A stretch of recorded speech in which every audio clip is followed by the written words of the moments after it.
Good evening, I'm Brian Reagan. This is Tyler Kelly. And we welcome you to our Twilight Talks. And tonight we are in Psalm 21, Tyler. My king shall have joy in your strength, O Lord, and in your salvation how greatly shall he rejoice. You have given him his heart's desire, and have not withheld the request of his lips. Selah. For you made him with the blessings of goodness. You set a crown of pure gold upon his head. He asked life from you, and you gave it to him. Length of days forever and ever. His glory is great in your salvation. Honor and majesty you have placed upon him, for you have made him most blessed forever. You have made him exceedingly glad with your presence, for the king trusts in the Lord. And through the mercy of the Most High he shall not be moved. Your hand will find all your enemies, your right hand will find those who hate you. You shall make them as a fiery oven in the time of your anger. The Lord shall swallow them up in his wrath, and the fire shall devour them.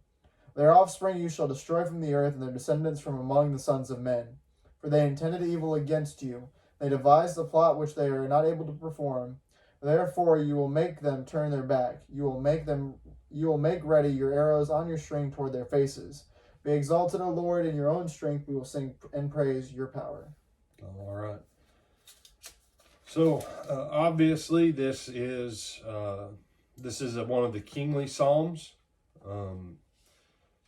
As most of your Bibles say, it's a psalm of David. David is praising God for God's strength, for God's victory, especially as relates to God's faithfulness in supporting David in his kingship. The wording here really kind of suggests this is probably earlier in David's kingship, at least prior to the time of the unification, of the reunification of Israel. A lot of times people forget the first 7 years of David's kingship, he was only king over the southern part. It took some time to get the northern tribes of Israel to come back to the table. And then, of course, for the next 33 years, and we just commonly call it 40 years of the United Kingdom, but actually 7 years of that was divided.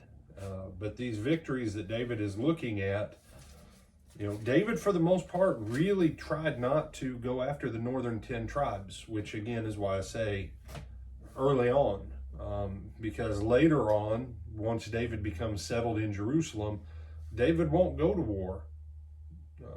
He'll send his generals, which oddly enough, that'll be part of his challenges. He got too comfortable as a king. So this psalm of praise is about God and God's faithfulness and God's strength and God's victory and God supporting David as the king.